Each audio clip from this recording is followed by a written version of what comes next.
Okay, guys. So today is December the 11th, and it's our asynchronous day. For those of you who are with Mr. Tamez, we are going to be working on our Think Up Books, Unit 21, page 121 and one. I'm sorry, 212 and 213. Okay, so this is 212. I'm gonna help you all walk y'all through this. Okay, so y'all have something to guide y'all with. A couple of things I'm gonna be using, of course, my reference chart. You can find this in your materials. Okay, use the second one. This is the one that has your formulas for volume, also your GeoGebra calculator, um also to work it out. Okay, you can use any calculator, but I mean, get used to using this one because this one is going to be the one that we're going to be kind of using for everything. Okay, so let's read this first one. It says George spends 20 minutes inflating a beach ball. So we know it's a beach ball. When completely inflated, the ball has a diameter of 18 inches. The nearest hundredth cubic inch to the nearest hundredth cubic inch. What is the volume of the fully inflated beach ball? Use pi equals 3.14. And then they want us to record our answer. So if I go to, I know it's a beach ball. So I should know that a beach ball is in the shape of a sphere. Okay. Not the best sphere. It's not the easiest to draw with this, but you get the idea. So we have our beach ball. They're telling me that the diameter, so it's from one end to the other, they're telling me my diameter is going to be 18 inches. Okay. Um, so I need to find the volume. Well, I go to my reference chart, and the volume for a sphere is V equals 4 over 3 pi r cubed. So V equals 4 over 3 pi r cubed to the third power. Don't forget about this to the cube, to the third power. A lot of times we forget. When we see it, we write it, but when we put it into our calculators, we tend to put to the two second power instead of to the three. So we need to figure out the radius. They give me my diameter, but I don't use diameter. I need to cut this in half. So what is half of 18? Now, if you're not sure, that's okay. That's why we have our calculator. You go in here and you do 18 divided by 2, and I get 9. So my radius is 9. So now I'm going to use my formula and input my radius to figure out the volume. Now remember that for pi, I'm going to use 3.14. So I'm going to have 4 over 3 times 3.14, which represents my pi, times my radius, which is 9, and I'm going to cube it to the third power.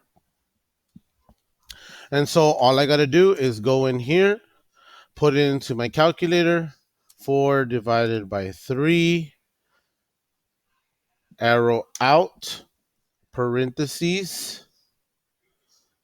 Hold on, let me see. Drag this a little bit. Parentheses, and then put 3.14, arrow out, parentheses again, and then I need my radius, which is 9. And this right here is going to throw it to the top so I can put whatever number I need. And in this case, I need a 3, not to the second. I need it to the third. And so when I enter this, okay, it tells me that my volume is 3,052 point, and according to this, 0799. But I'm rounding to the nearest hundredth. So it wants me to round to the hundredth place. My hundredth is the second number after the decimal. So 079. If I look at the 9, it's going to make me round up. So this is going to go to 08. And then I'm going to write this in. So I would write it as 3052.08.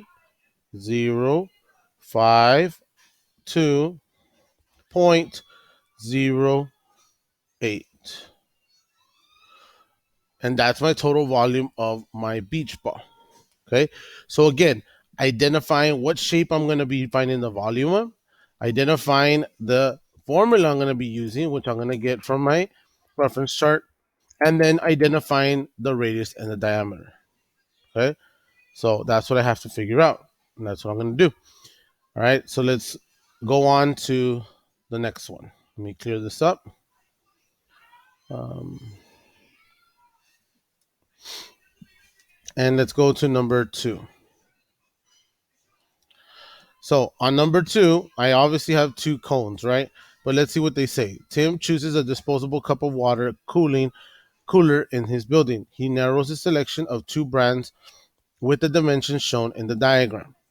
So he has 2 brands, brand A and brand B. How many more cubic centimeters does brand A hold than brand B? They want me to use 3.14 instead of pi. So I need to figure out the volume of both of these. And in order to find out how much more this one has, I'm going to find the difference. So I find the volume of this cone, the volume of this cone, and then I have to subtract them. I'm going to use 3.14. If I'm not sure what my volume is for a cone, I go here and notice I'm going to use what's in the blue because it's a big B, but the big B stands for the area of the base, which is a circle, which is why I'm going to use pi r squared. So I'm going to use 1/3 pi r squared times the height. So I need to figure out my radius and I need to figure out my height. But guess what? They're already giving it to me down here. So I don't even have to identify it. They're telling it to me. So now I just need to plug it in. So for the first one, I'm going to do 1/3. Remember, instead of pi, I'm going to use 3.14 because that's what they want me to use. So 3.14 times my radius, which in this case is 4. And I'm going to square it to the second power times my height, which is 9. Over here, I'm going to do 1/3 times 3.14 for pi times my radius, which is 3 to the second power, and then the height, which is 8. Okay, now I'm going to get my calculator, and I'm going to calculate both. 1 divided by 3, arrow out, parentheses, 3.14 for pi, arrow out, parentheses again, 4 to the second power, which is this right here, arrow out, times my height, which is 9. So for this one, my volume is 150.72.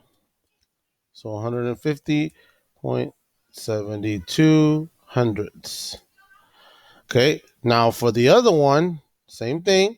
1 divided by 3, arrow out, parentheses 3.14 for pi, arrow out, parentheses again. My radius is 3 to the second power times my height, which is 8. And in this one, I get 75.36. So here I get 75.36. And I'm looking for the what? How much more this one holds than this one. And so what did I say I was going to do? I'm going to subtract them. So you just go to your calculator and subtract the 2.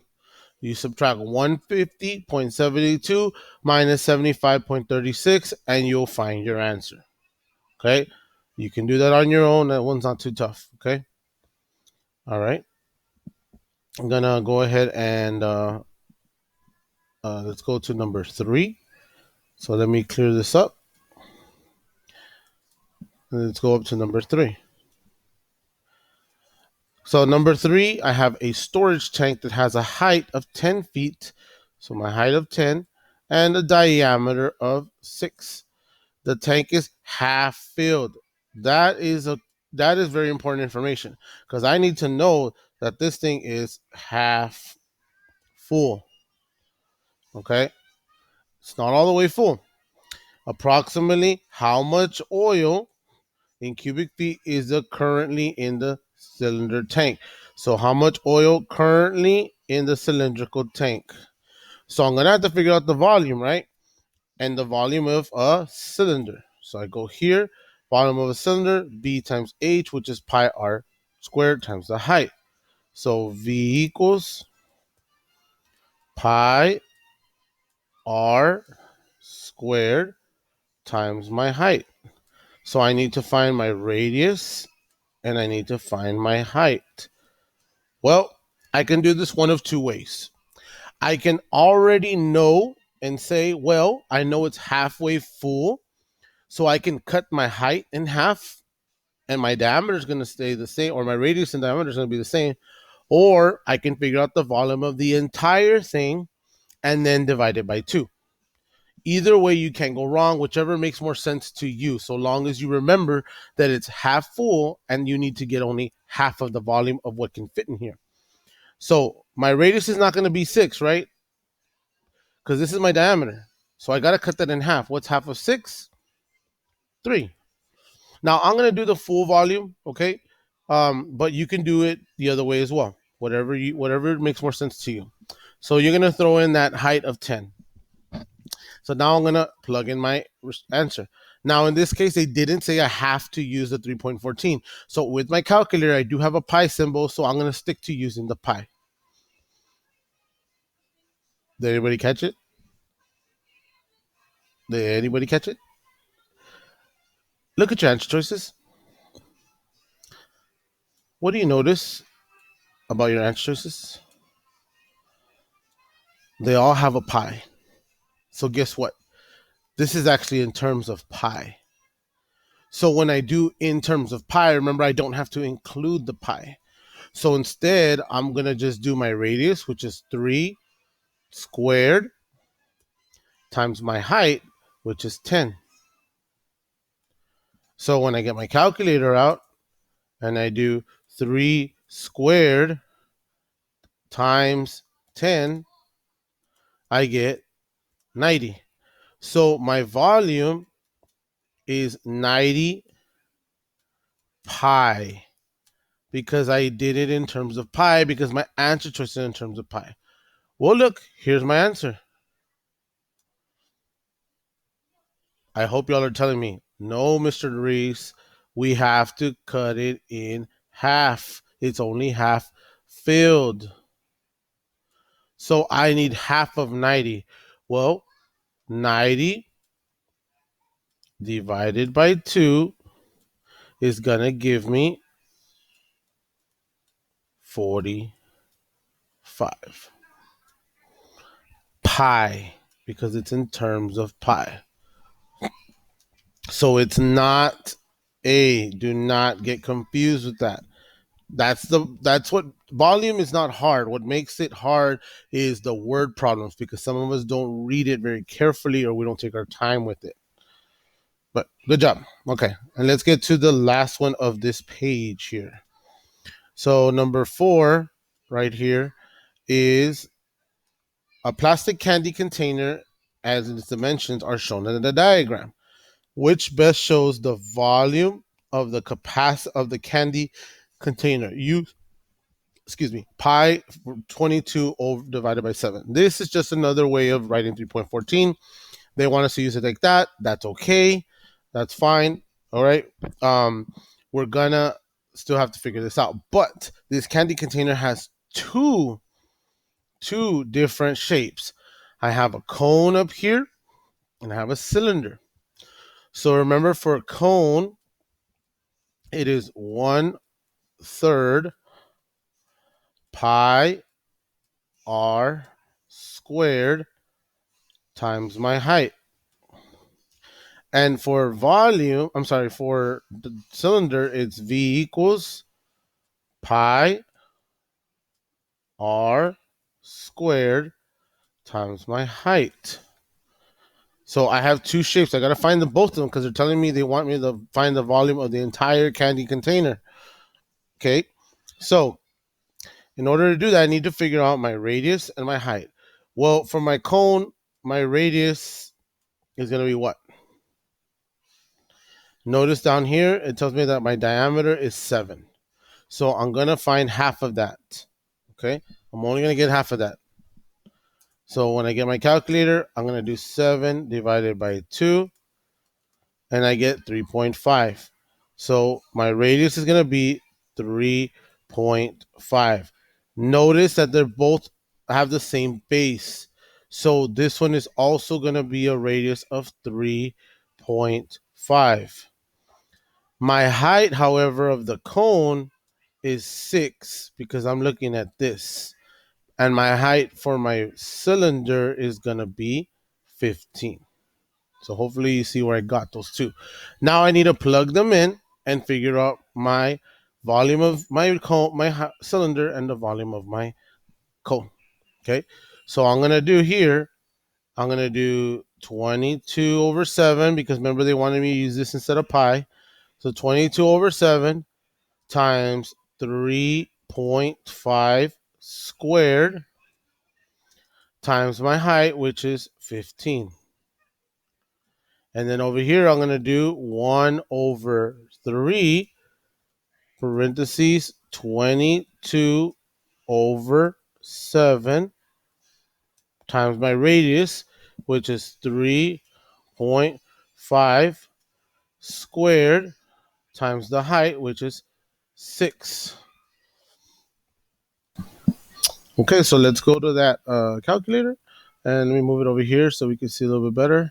And let's do the first one. So we're going to do 22 divided by 7. And then we're going to do 3.5, which is my radius, squared. Arrow. Oh, hold on. Actually, I forgot to arrow out. So we got to arrow out. And then 3.5 squared. And then times the height, which is in the cylinder, it was 15. And so my volume for my cylinder was 577.5. So 577.5. And then let's do the one for the cone. Again, I'm going to do 1 divided by 3, 1/3, arrow out, parentheses, do 22 divided by 7, arrow out for pi, remember? And then we're going to do our, arrow out. And then we're going to do our 3.5 squared, and then times the height, which was 6 for the cone. And when we do this, our volume is 77. And so I have 577.5 and 77. What am I going to do with these two in order to figure out the total volume of this candy jar? Right, I need to add them. So add 577.5 plus 77 and you'll get your answer. Okay. We can get rid of J already because all of these have halves, which is the 0.5 we're going to be left with. So we can get rid of that already. So we're between these three, right? So do that addition and you'll be, done with the first part.